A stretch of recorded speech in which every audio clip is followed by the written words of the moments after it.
Welcome to Rank Rise Academy. आज हम पढ़ेंगे मध्य प्रदेश का बजट 2026-27 जो एमपीपीएससी प्री के लिए बहुत इंपॉर्टेंट है और एक क्वेश्चन आने की उसकी प्रबल संभावना है। तो आगे हम चलते हैं। सबसे शुरू में देखेंगे आर्थिक परिदृश्य और जो समृद्ध भारत मध्य प्रदेश का लक्ष्य उन्होंने 2047 तक लिया है।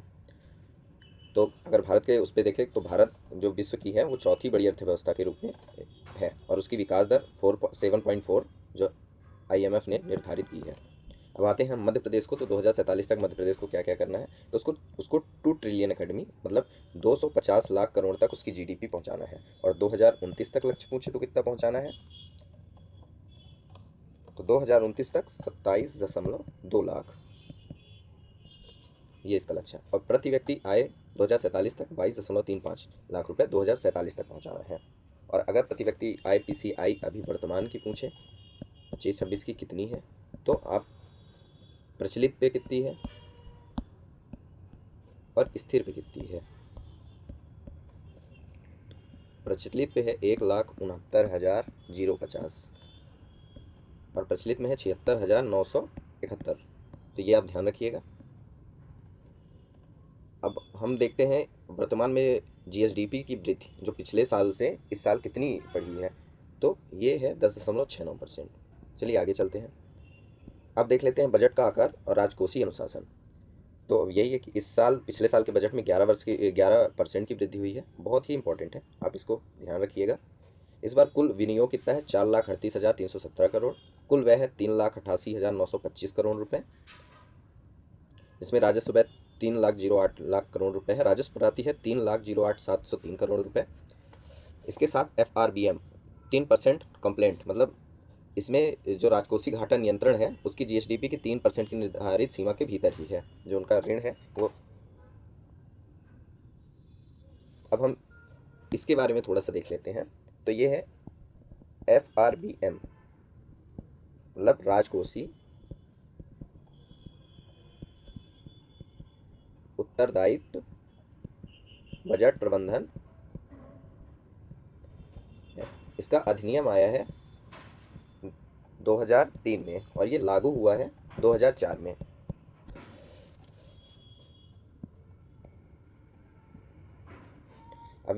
अब ये वाला जो पॉइंट है, देश में प्रथम, मध्य प्रदेश देश में कहाँ कहाँ प्रथम है, तो MPPSC 2026 में एक क्वेश्चन आने की यहाँ से प्रबल संभावना है। तो देश में प्रथम, तो देखना देश में प्रथम कैसे है, तो रोलिंग बजट। ये पहली बार हुआ है देश में कि किसी स्टेट में रोलिंग बजट दिया गया है। तो देश का पहला राज्य जिसने चालू वर्षों के साथ आगामी 2 वर्षों का मतलब 27-28 और 28-29 के संभावित प्रस्तावों को शामिल किया गया है। ये क्वेश्चन आएगा कि इस बार के रोलिंग बजट में कौन कौन से आगामी वर्षों कौन कौन से वर्षों को संभावित प्रस्तावों को शामिल किया गया है, तो ये ध्यान रखिएगा।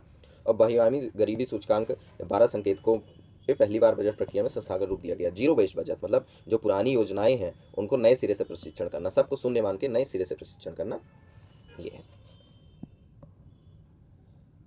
अब आ जाते हैं मध्य प्रदेश कृषि आधारित अर्थव्यवस्था है, तो इस पे देखते हैं क्या रैंकिंग है। जैसे अपन प्रीवियस ईयर के एग्जाम वगैरह में देखते हैं तो इसमें आता रहता है, तो इस पर आप देखिए कि क्या कीमत है। तो अब देश में प्रथम किस किस चीज़ों पे है, तो एक है दलहन में, संतरा में, टमाटर में। ये 2025 में उत्पादकता यहाँ से पूछा गया था। धनिया और लहसुन में क्या है, पहले स्थान पे है। दूसरे स्थान में क्या है, गेहूँ, तिलहन, सब्जियाँ और फल। तो जो गेहूँ है और तिलहन है, सब्जियाँ और फल, इसमें दूसरे स्थान पे है।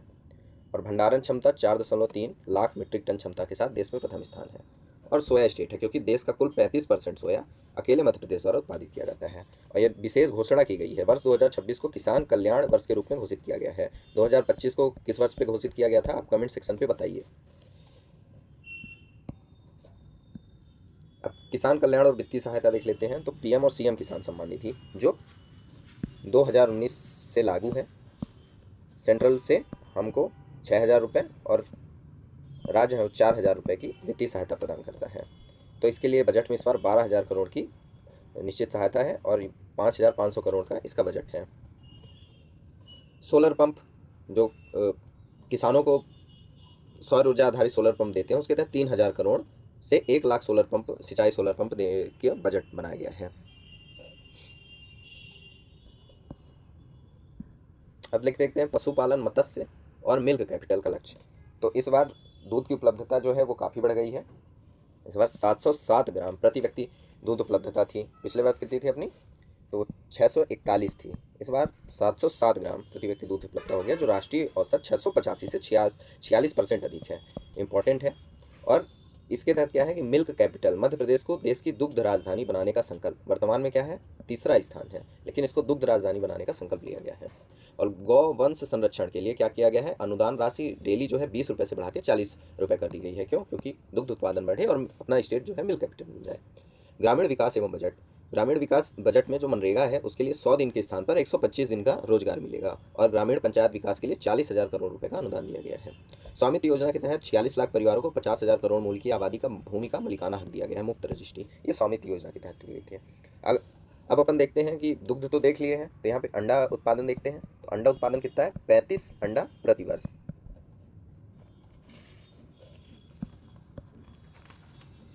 अब आ जाते हैं अपन नारी शक्ति। तो लाडली बहना योजना, आप बताएंगे लाडली बहना कब प्रारंभ हुई, तो 5 मार्च 2023 से। इसमें कितने रुपए, 1500 रुपये प्रति माह दिए जाते हैं। इसके लिए 23,882 करोड़ रुपए का बजट प्रावधान है। Very important question. और महिलाओं के लिए 1.25 करोड़, मतलब इसके लिए महिलाएं पंजीकृत है लाडली बहना में। अब लाडली लक्ष्मी योजना, लाडली लक्ष्मी योजना के लिए कितना बजट है, 1801। लाडली लक्ष्मी योजना कब से प्रारंभ हुई, ये आप बताएंगे कमेंट करके। सखी निवास, सखी निवास 8 प्रमुख शहरों में, जिसमें से उज्जैन है, धार है, पीथमपुर आदि में कामकाजी महिलाओं का हॉस्टल का निर्माण किया जाएगा। उद्यम शक्ति, उद्यम शक्ति क्या है, SHG को बढ़ावा देने के लिए 41,767 SHG के लिए चालू की गई है। शिक्षा और कौशल पे देखते हैं, तो यशोदा दुग्ध प्रदाय योजना। अब क्या है, ये टेट्रा पैकिंग में दूध, इस बार 700 करोड़ का प्रावधान है। टेट्रा पैकिंग दूध आपने बजट में देखा होगा, रील सूल्स में देखा होगा, ये बहुत ज़्यादा फेमस है। तो हो सकता है ये एग्जाम में आ जाए कि यशोदा दुग्ध प्रदाय योजना में किस प्रकार का दूध दिया जाता है। ये मतलब 8 कक्षा 8वीं तक के विद्यार्थियों को टेट्रा पैक दुग्ध प्रदान करने की कौन सी योजना है, तो यशोदा दुग्ध प्रदाय योजना। ये वेरी वेरी इंपॉर्टेंट है, आप इसको जरूर ही ध्यान रखिएगा। अब स्कूल शिक्षा का उन्नयन, तो 799 PM श्री विद्यालय और 274 संदीपनी विश्वविद्यालय संचालित है। इसी बार बजट पे कितना गया, लिखा गया है कि 703 CM राइज, और आर्थिक सर्वेक्षण में 703 CM राइज बताया गया है। अब युवा एवं खेल में चले, तो सभी विधानसभा क्षेत्रों में CM युवा शक्ति योजना के तहत स्टेडियम 11 खेल अकादमियाँ संचालित होंगी। अब स्वास्थ्य में आ जाते हैं, तो चिकित्सा विभाग PPP नवाचार, तो प्रदेश में पहली बार निजी भागीदारी को बढ़ाने के लिए धार, बैतूल एवं पन्ना में नए मेडिकल कॉलेज और 9 अन्य जिलों की प्रक्रिया जारी है। आयुष्मान भारत विस्तार में कितने लोगों को कार्ड जारी कर दिए गए हैं, तो 4.46 करोड़ लोगों को जारी कर दिए गए हैं। और 70 वर्ष से अधिक लोगों के लिए इसको सभी लोगों के लिए ये व्यवस्था फ्री की गई है। इस बार स्वास्थ्य पे कितना बजट खर्च हुआ है, तो 23,747 रुपये खर्च हुआ है, क्योंकि अपने में सिलेबस में लिखा है शिक्षा, स्वास्थ्य और कौशल।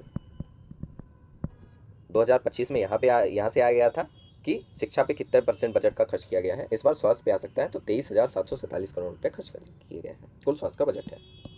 आगे चलते हैं, अधोसंरचना पे आते हैं, तो मेगा सिंचाई परियोजना केन बेतवा लिंक कब की है, 2005 की है। ये कितने, इसकी लागत कितनी है, 44,000 करोड़ रुपए। और इसमें कितनी सिंचाई क्षमता है, तो 8.5 लाख हेक्टेयर सिंचाई क्षमता है। पार्वती काली सिंध 35,000 करोड़ और 6.16 लाख हेक्टेयर सिंचाई है। तो इस बार कुल सिंचाई बजट 44,742 है। और 2045 तक का कितने 100 लाख हेक्टेयर की सिंचाई का लक्ष्य मध्य प्रदेश को पाना है। सड़क एवं परिवहन 1.2 लाख किलोमीटर सड़क जाल हाइब्रिड, ठीक है।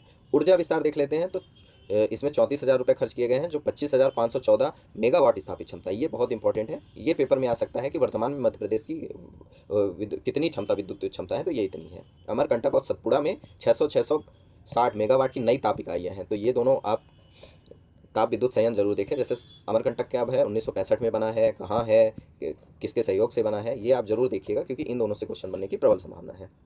अब हम आगे चलते हैं, तो नगरीय विकास और सिंगस्त पे चलते हैं।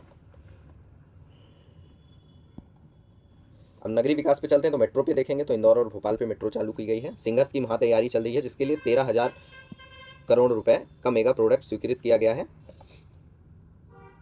इंदौर उज्जैन की 6 लेन का चौड़ीकरण किया जाएगा। इंदौर उज्जैन में ग्रीनफील्ड हाईवे बनाया जाएगा। उज्जैन बाईपास का विकास किया जाएगा इसके तहत। आगे चलते हैं, उद्योग निवेश और MSME विस्तार पे देखते हैं। तो औद्योगिक कॉरिडोर पे देखते हैं तो 48 नए औद्योगिक पार्क विकसित किए गए हैं। ठीक, अब देखते हैं कि मतलब इसमें रिकॉर्ड निवेश प्रस्ताव लिखा हुआ है, मतलब पिछले 2 वर्षों में 33 लाख करोड़ के निवेश प्राप्त हुए हैं और 33 लाख करोड़ में से 8 लाख करोड़ 8.5 लाख करोड़ के कार्य धरातल पर शामिल, मतलब इतने निवेश प्राप्त हुए हैं, इतने ने कार्य चालू कर दिया है। एमएसपी की ताकत तो 23 लाख पंजीकृत उद्योग हैं, 36 लाख रोजगार इसमें सृजन हुआ है, 3000 स्टार्टअप संचालित है जो महिलाओं द्वारा संचालित है। तो ये आप मेंस में इंपॉर्टेंट टॉपिक है। भविष्य की तकनीक, तो मध्य प्रदेश स्पेस नीति 2026 का प्रभावी क्रियान्वयन, यही आएगा कि मध्य प्रदेश की स्पेस टेक नीति कब लागू की गई, तो ये आएगा 2026, ऑप्शन रहेगा 24, 25, 26 ऐसे करके। खनन में Sirmaur, state mining readiness index में मध्य प्रदेश के पूरे देश में प्रथम, पन्ना के पूरे स्टेट माइनिंग रेडिनेंस इंडेक्स में मध्य प्रदेश का स्थान कौन सा है, प्रथम है। अब यही आएगा कि स्टेट माइनिंग कॉन्क्लेव कहाँ हुआ है, तो 2024 वाला कहाँ हुआ है, तो भोपाल में हुआ है, और 2025 वाला कहाँ हुआ है, तो कटनी में हुआ है, ये आप ध्यान रखिएगा। चलिए आगे चलते हैं। अब आ जाते हैं पर्यावरण संरक्षण और हरित विकास में। इस पर कुछ ऐसा खास है नहीं, बस आप वन संपदा देख लीजिए तो 77,000 वर्ग किलोमीटर वन क्षेत्र के साथ मध्य प्रदेश देश में सर्वाधिक वन आवरण वाला राज्य है। बाकी ऐसा कुछ है नहीं इस पर कि जो एग्जाम के से इंपॉर्टेंट है। तो आगे चलते हैं अपन। अब आते हैं पर्यटन विस्तार और सांस्कृतिक उत्थान, ये इंपॉर्टेंट है। तो इसमें इसके तहत 9,000 करोड़ की लागत से 17 सांस्कृतिक और धार्मिक लोगों का निर्माण किया जाएगा। तो महेश्वर में भव्य देवी अहिल्या लोक का विकास किया जाएगा। अब यूनेस्को में देखते हैं तो तीन स्थायी हैं, उसके तहत ग्वालियर किला भोजपुर सहित 15 अस्थायी सूची को शामिल किया गया है। तो 13 स्थायी 15 अस्थायी।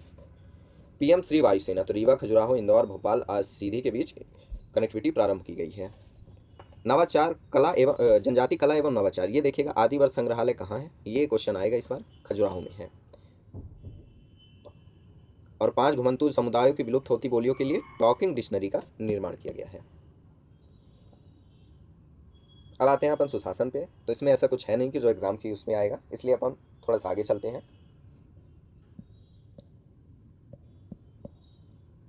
अब आ जाते हैं अपन पूरी एक साथ देख लेते हैं। तो जैसे बजट है, इस बार का बजट कितना है अपना, 3,88,925 करोड़ रुपए का व्यय किया गया है। अपन वैसे बजट देखें अपना तो प्रचलित मूल्य में कितना है, तो 16,69,750, और स्थिर में आएगा तो कितना है, 7,21,911। इस पे 11% की वृद्धि हुई है। राजकोषीय घाटा 3% के अंदर रखने का वो है। लाडली बहना में 23,000 करोड़ रुपए, ये बहुत इंपॉर्टेंट है। प्रथम रैंकिंग हमने जैसे पढ़ी लिया था, दाल टमाटर लहसुन और वन और स्टेट माइनिंग रेडिनेंस इंडेक्स में कौन से नंबर पे है अपना, फर्स्ट नंबर पे है। नवाचार रोलिंग बजट, देश का पहला राज्य है जहां रोलिंग बजट प्रारंभ किया गया है। नई नीतियां, स्पेस टेक नीति आई है, इंटीग्रेटेड टाउनशिप नीति 2025 आई है, ई वाहन नीति 2025 आई है। नवाचारी परियोजना में यशोदा दुग्ध प्रदाय योजना, जो 8वीं तक बच्चों को ट्रेक्टा पैकिंग युक्त दूध का वो दिया जाएगा। सखी निवास एवं टॉकिंग डिक्शनरी, ये अपने एक लाइन पे अपन ने देख लिया। अब अपन कुछ क्वेश्चन लगा देते हैं जो बजट से संबंधित है। तो ई सेंसिटिव जोनल मास्टर प्लान बनाने वाला देश का पहला राज्य कौन सा है, मध्य प्रदेश। आदिवर्ष जनजाति संग्रहालय मैंने बोला था कि ये आएगा ही, तो खजुराहो में है। और गरीब बंदी सहायता योजना मध्य प्रदेश के कौन से गरीब बंदी सहायता योजना मध्य प्रदेश का कौन सा स्थान है, तो ये प्रथम स्थान है। तो इस तरह आपने देखा कि बजट है और इसके तहत एक क्वेश्चन आना निश्चित है, और इसी जितना मैं हमने क्लास में पढ़ाया है उसी से ही आएगा। अपन देख लेते हैं जो एक और चीज़ छूट गई है बजट पे। एक है कि पहले उस बार वाला बजट ज्ञान पे आधारित था, इस बार वाला बजट ज्ञानी पे आधारित है। तो गरीब, युवा, अन्नदाता, नारी और इंडस्ट्री और इंफ्रास्ट्रक्चर पे ये है। 2026 को किसान कल्याण वर्ष के रूप में घोषित किया गया है, 2025 को उद्योग एवं रोजगार के वर्ष में घोषित किया गया है। और देखें तो अपन थर्ड स्थान है युवा पे, क्योंकि अपने 15 से 29 साल तक में 28% युवा हैं, तो देश में तीसरे नंबर पे हैं। और कर्मशील जनसंख्या में सबसे ज़्यादा है, 15 से 59 वर्ष के में 62% लोग मध्य प्रदेश में जनसंख्या का ये परसेंट है। तो आप ये कुछ और इंपॉर्टेंट फैक्टर हैं जो ध्यान रखिएगा। प्लीज़ चैनल को लाइक शेयर एवं सब्सक्राइब करें। धन्यवाद। जय हिंद।